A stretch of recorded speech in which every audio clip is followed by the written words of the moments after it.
கடித அரசியல் அண்ணா முதல் விஜய் வரை தமிழக வெற்றி கழக தலைவர் விஜய் தன்னுடைய ஆதரவாளர்களுக்கு வெளிப்படையான கடிதம் ஒன்று எழுதியிருக்காரு. கடிதத்துல கடித அரசியல் அப்படிங்கிறது புதுசு கிடையாது. அண்ணா காலத்துல இந்த கடித அரசியல் தொடங்கப்பட்டது. தம்பிகளே அப்படின்னு அழைத்து அண்ணா கடிதம் எழுதி வந்தாரு. அதுக்கு பிறகு திமுக தலைவராக இருந்த கலைஞர் கருணாநிதி உடன்பிறப்புகளே அப்படின்னு இருபாலருக்கும் பொதுவான வார்த்தையை பயன்படுத்தி கடிதம் எழுதி வந்தாரு. இந்த கடித அரசியல் அப்படிங்கிறது தலைமைக்கு அடிமட்ட தொண்டர்கள் வரையிலான எல்லாருக்குமே ஒரு நேரடி தொடர்பை வழங்குவதை போல இருந்துச்சு. தலைமை நேரடியாக தொண்டர்கள் கிட்ட பேசுவதை போல இந்த கடித அரசியல் இருந்ததால தான் தலைமைக்கும் தொண்டர்களுக்கும் இடையிலான பிணைப்பை திமுகவால் உருவாக்க முடிந்தது. அதே போல எம்ஜிஆர் ரத்தத்தின் ரத்தமான உடன்பிறப்புகளே அப்படின்னும், ஜெயலலிதா எம்ஜிஆரின் ரத்தத்தின் ரத்தமான உடன்பிறப்புகளே அப்படின்னும் சொல்லியே அரிதாகவே கடிதங்களை எழுதி வந்தாங்க. ஜெயலலிதா சில நாட்கள் இந்த அரசியலை பின்பற்றினாலும் கூட அதுக்கப்புறம் அதை கண்டினியூ பண்ணல, அப்படியே ஸ்டாப் பண்ணிட்டாங்க. இந்த நிலையில தமிழக வெற்றி கழக தலைவர் விஜய் தன்னுடைய ஆதரவாளர்களுக்கு வீடியோ மூலமாக பேசி தகவல்களை தெரிவித்து வந்தாரு. இப்போ அவர் தாவேகா மாநில முதல் மாநாட்டை முன்னிட்டு கடிதம் எழுதியிருக்காரு தொண்டர்களுக்கு. அந்த கடித அரசியலை தொடர்ந்து நடைபெறும் என்றே தாவேக நிர்வாகிகள் தரப்பில் சொல்லப்படுது. தொடர்ச்சியாக இனி விஜய் தன்னுடைய தொண்டர்களுக்கு கடிதம் எழுதுவார். அந்த கடித அரசியலை விஜயும் முன்னெடுப்பார் அப்படின்னு தான் எதிர்பார்க்கப்படுது. அது மட்டும் இல்லாம இப்போ நடிகர் விஜய் எழுதியிருக்கக்கூடிய கடிதத்துல அதில் இருக்கக்கூடிய மிக முக்கிய அம்சங்கள் பத்தி நம்ம பார்க்கலாம். ஏன்னா அந்த கடிதத்துல தோழர்களே அப்படின்னு அவர் அந்த கடிதத்துல சொல்லியிருக்காரு. காம்ரேட் அப்படிங்கிற வார்த்தையின் தமிழாக்கம் தான் தோழர். இது இருபாலருக்குமே பொருந்தும். ஆனா ஒரு காலத்துல தோழர் அப்படிங்கிற வார்த்தை கம்யூனிஸ்டுகளால் உலகுக்கு அறிமுகம் செய்யப்பட்ட வார்த்தையாக இருக்கு.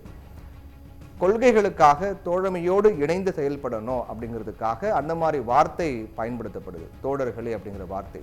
கம்பராமாயணத்துல குகனை பற்றி ராமன் சொன்ன வார்த்தையும் அதுதான். அததான் தோழமை என்றவர் சொல்லிய சொல் ஒரு சொல்லன்றோ அப்படின்னு குகன் பெருமையாக சொன்னார். அத்தகைய தோழர்களே அப்படிங்கிற வார்த்தையை தான் விஜய் பயன்படுத்தியிருக்காரு. அதனால சொல்லின் பொருள் உணர்ந்து அந்த கட்சியினர் எப்படி செயல்பட போகிறார்கள் அப்படிங்கிறத நம்ம அதை பொறுத்து தான் அந்த வார்த்தைக்கு மதிப்பு இருக்கும். அதோட கொள்கை பிரகடன மாநாடாக இந்த மாநாடு இருக்கும் அப்படின்னும் அவர் ஏற்கனவே சொல்லிட்டார். அந்த மாநாட்டில் கொள்கை என்னங்கிறது அறிவிக்க போறோம், செயல் திட்டம் அறிவிக்க போறோம்னு சொல்லிட்டார். அவர் அறிவிக்க போகக்கூடிய கொள்கைகள் எத்தகையவை அப்படிங்கிறத நம்ம பொறுத்திருந்து அந்த கட்சியினுடைய எதிர்காலம் இருக்கும்.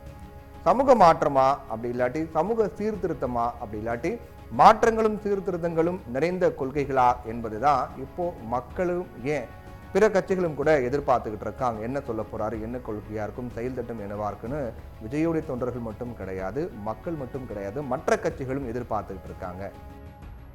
தமிழகத்தை பொறுத்தவரை சாதி அடிப்படையில் இந்துக்களின் வாக்குகளையும் மற்ற தலைவர்களை முன்னிறுத்தி சிறுபான்மையினர் வாக்குகளையும் பெறுவது அரசியல் கட்சிகள் வாடிக்கையாக வச்சிருக்காங்க.